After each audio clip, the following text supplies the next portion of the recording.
Welcome to your motorhome for 3 persons.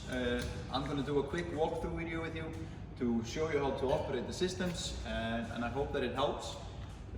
First of all, this is where you fill up the diesel, and you just open this with your finger, you pull it out like that, and then you use the big key, the same as you use for the ignition, to open up the cap. Here in the front you have the handbrake. The handbrake works like a normal handbrake. The only difference is that you have it on the left side, not the right side. And it clicks on the way up, and then you release the button to let it down. Over here are the lights, and the lights are mandatory in Iceland. It's just a flick of a switch here, and every time you drive you have to have them turned on, and when you stop you obviously turn them off. But they are manually turned on and off, so please remember to do so. Going down this way, first you have the water cap here. This is the cap for the drinking water, for the sink and the shower. And you use the small keys on the keychain to open this up. And I'll show you here. You have this screw top here.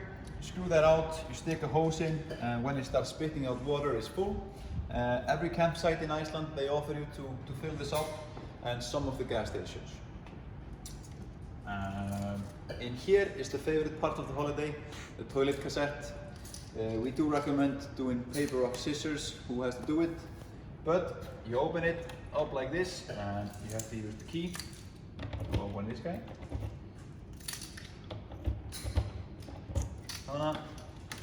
Click it, and it opens, and then you see this is the toilet cassette. It has a small handle here underneath the cassette itself, and you have to push that upwards to be able to drag it out. Take it out all the way, take this nozzle to the side, open it up, and then you dump it on the designated area. You can dump this on all of the campsites in Iceland and on some of the gas stations.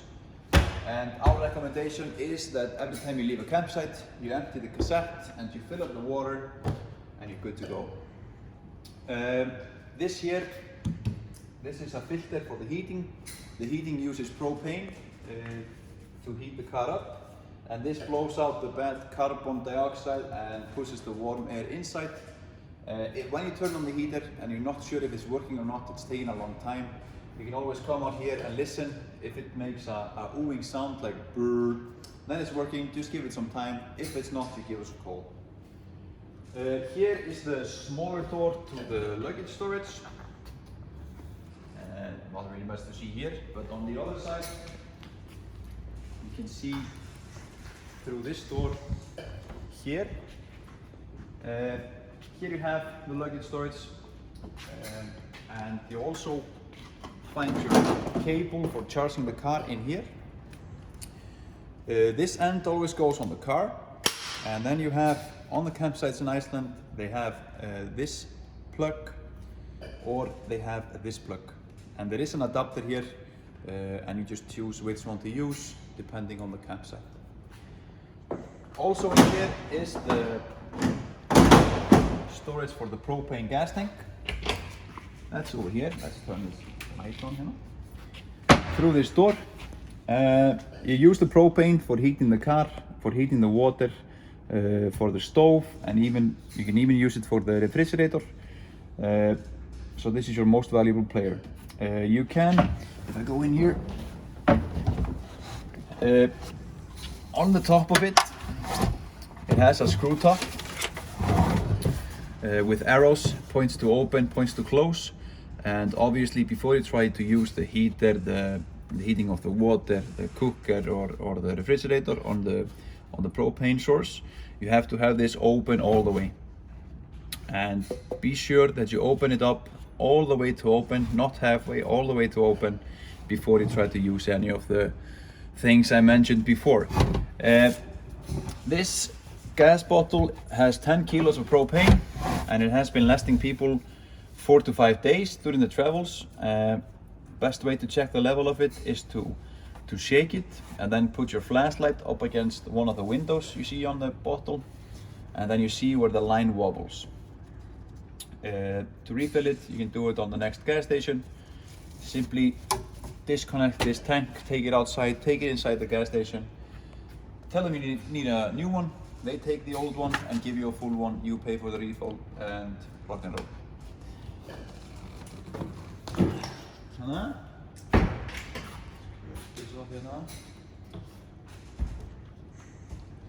Here you have the plug for the cable that you have in the back, and you plug that on here and then into the source on the campsite. We do recommend that every time you are sleeping on a campsite, you plug it in for charging. The batteries last you a whole night, no worries. It's just better to have this plugged in, because if this is not plugged into electricity, then the normal EU plugs inside the motorhome don't work. They only work through the cable. Down here you see this sticker here saying grey water handle, and that's pointing you down to this handle over here. And this handle opens and closes the grey water tank. The grey water is the wastewater from the sink and the shower, and you have to empty this on specific places. You can do it always on a campsite and sometimes on the gas stations. To open it, you simply pull this leverage out, and to close it, you push it in. And let's go inside.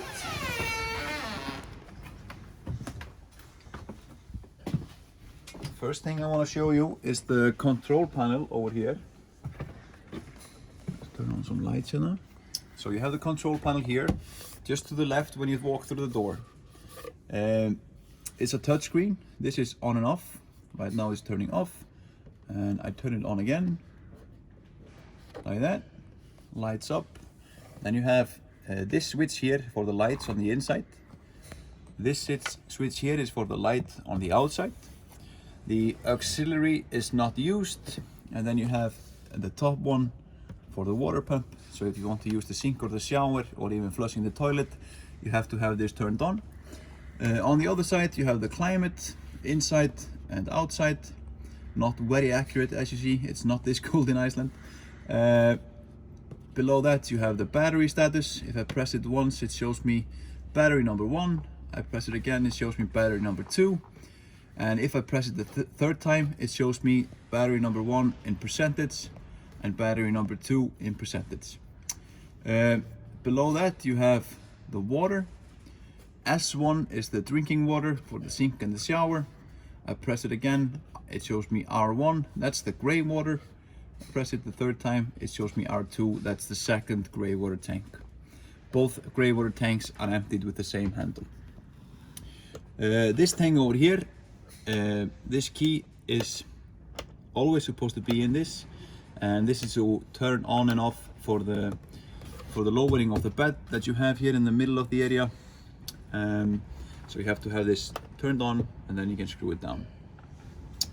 Over here is the heating control, and it has two buttons. It has a back button over here, and then this is a scroll button and also an OK button. You see it blinks on the car here. This is the heating control for the car on the inside. So if I go into this, I can choose the climate from 0 to 30 degrees, and you see the flame turns on the top. If I turn it off, it goes away, the flame up here. So let's say I want to have it 20, I press OK, and this light here is indicating that the car is heating. Right next to that is the heating of the water, and you have echo, you have hot, then you have boost, and the same thing, it turns on an indicator over here to show you that the water is heating. Okay, I want hot, and then on the far right you have the fan, and this is just the fan speed. You can have echo, high or boost. That's pretty easy. I'm gonna turn everything off here, and you can see now it blinks over here. There is something wrong. It isn't able to light up because of these indicators, and that's because I have not opened the gas valve in the back. So be careful that you do so before you try to use anything related to this control panel. Everything you do here is connected with the propane gas. Over here you have the stove. It works like a normal barbecue. Press this down until you hear the rustle, and then you ignite it with a lighter that is included in your kitchenware. Yeah, easy as that. Also uses the propane, so be careful to have that open. A normal sink over here and a double bed. The outlet, the EU plug is over here, and this only works when the car is plugged in with a cable on the outside, like I showed you earlier. The refrigerator is down here, and you can make the refrigerator cold with 3 sources. You can make it cold with propane, you can make it cold with a battery, or you can make it cold with a plug-in. You would use the propane, obviously. When you have propane, you can use the battery while the car is running, and you can use the plug-in when the car is plugged in on the campsite. How to operate it is, you turn it on with this black button over here, and you see the screen lights up, and it has the automatic source, so that's the best one. It chooses the best source every time itself. But if you want to change the source, you press this button over here. I can go over to the plug-in, I can go over to the battery, or I can go over to the propane. If everything is working, the screen will turn off, and this light here will indicate that it's working. If something is wrong, it will start blinking. It will probably start blinking now in a minute because I haven't opened the gas valve and I have it on the gas, just to show you how it is.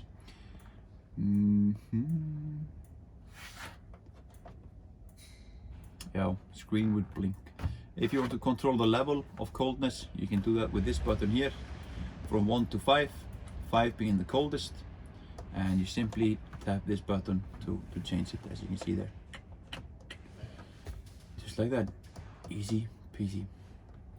And again, this will turn off and this light will stay on to indicate that the refrigerator is running. So I'm gonna turn this off now. So here, just above the head of my cameraman, is the second bed. You lower this down with the buttons under the control panel, where you have the key. Pretty normal thing over here, just a kitchen table. And here you also have the kitchen set. This is included in your rental. It's given to you in a box, and you can put it in the drawers or simply have it in the box, up to you. Also, for the front seats, you can turn them around if you want. So when you're having dinner or something, you can grab this handle here on the side, take it back like that, and then I can turn this seat around. It's obviously better to face this way while you're driving, but it's good to do this when you're having dinner or something. So, and the last thing I want to show you is the toilet.